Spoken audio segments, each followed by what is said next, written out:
Ok, donc le premier conseil que je pourrais donner pour cette pièce, ce serait de bien respecter les doigtés. Et d'ailleurs, je pense que c'est un conseil qui s'applique à toutes les pièces en fait. Essayez de bien respecter les doigtés.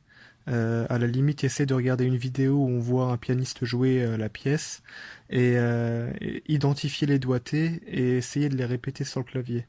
Parce que c'est quelque chose qui vous permettra d'améliorer nettement la vitesse et, et voilà votre jeu en général.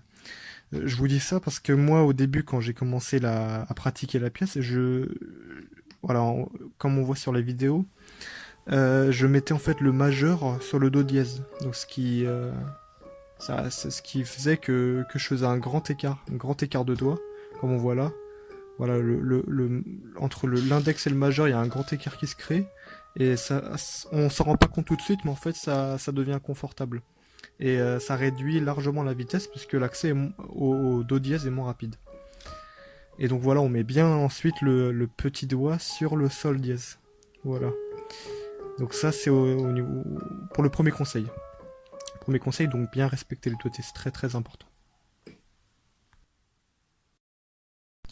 Le deuxième conseil, c'est comme le premier. En fait, il s'applique à toutes les pièces. C'est l'utilisation du poignet dans le jeu. Enfin, souvent dans les pièces qui nécessiteront des déplacements sur le clavier, des arpèges, etc. L'utilisation du poignet est vraiment est primordiale. Et donc, comme exemple pour démontrer l'importance du poignet, je vais prendre la première montée de la Fantasia Promptu qui part du La. Voilà, on va voir sur la vidéo que au début, en fait, j'avais tendance à pas du tout utiliser le poignet. En fait, j'utilisais le bras, on va dire. C'était le bras qui me permettait d'arriver à la note suivante, le La d'après. Vous voyez, le La de l'octave d'après. Et j'utilisais pas du tout le poignet en fait, le poignet restait immobile et c'est pas forcément une bonne chose. Du coup, j'essaie d'acquérir ce mouvement-là, c'est-à-dire un mouvement voilà de rotation du poignet qui permet d'arriver concrètement bien plus rapidement à la note. Donc c'est quelque chose d'important. Donc voilà, là je vais le refaire. Voilà, bien faire un bon mouvement du poignet, ce qui permet d'arriver plus rapidement à la note, de avoir une sorte de flexibilité au niveau du poignet, c'est toujours bon, et de garder une bonne détente au niveau du bras et du reste du corps, pour avoir un bon équilibre, entre autres. Et enfin, le dernier conseil, le troisième conseil que je pourrais donner, alors, je sais pas si c'est vraiment un conseil, mais en tout cas, persévérez, voilà, ne vous découragez pas. Moi, je sais que, en tout cas, mon apprentissage se fait toujours à peu près 3 étapes. Voilà, il y a toujours 3 étapes quand je veux apprendre une nouvelle pièce. La première étape, c'est de déchiffrer les notes, voilà, d'apprendre les notes en fait de la pièce. La deuxième étape, c'est de travailler la vitesse, essayer d'atteindre la vitesse, on va dire la plus, qui sonne le mieux pour soi déjà, qui sonne le mieux pour soi. Euh, donc voilà, essayer d'atteindre cette vitesse, et c'est cette phase-là qui est la plus longue. C'est-à-dire que là, par exemple, pour la fantaisie impromptue, voilà, on voit bien dans cette vidéo, à la base, moi, je jouais comme ça. Cette partie, sans rigoler, cette partie-là de la fantaisie impromptue, je la jouais vraiment comme ça, quand je venais d'apprendre les notes. Euh, donc voilà, c'est très très lent. Et c'est pour ça que je dis c'est cette deuxième phase qui est particulièrement longue. C'est la phase où on travaille lentement la pièce. Et plus on la travaille lentement, plus on commence à avoir une sorte de mémoire musculaire qui permet d'aller plus vite.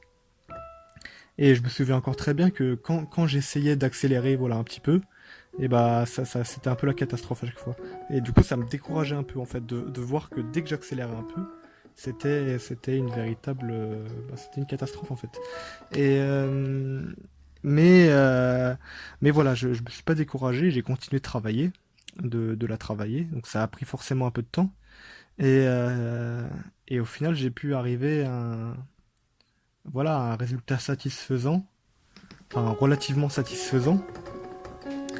Euh, voilà, tout ça pour vous dire que c'est cette phase souvent qui décourage, c'est cette phase où il faut atteindre la vitesse prescrite par la pièce, souvent quand il vous indique à la partition, par exemple 144 à la noire ou je ne sais quoi.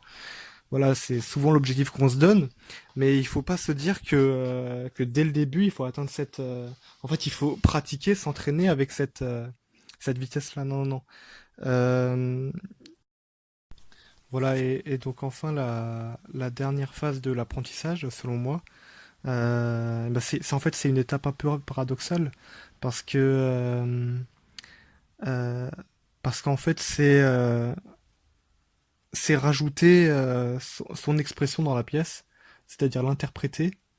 Et donc, en soi, ce n'est plus vraiment de l'apprentissage puisque c'est une interprétation, donc c'est une toute autre forme voilà, de jeu.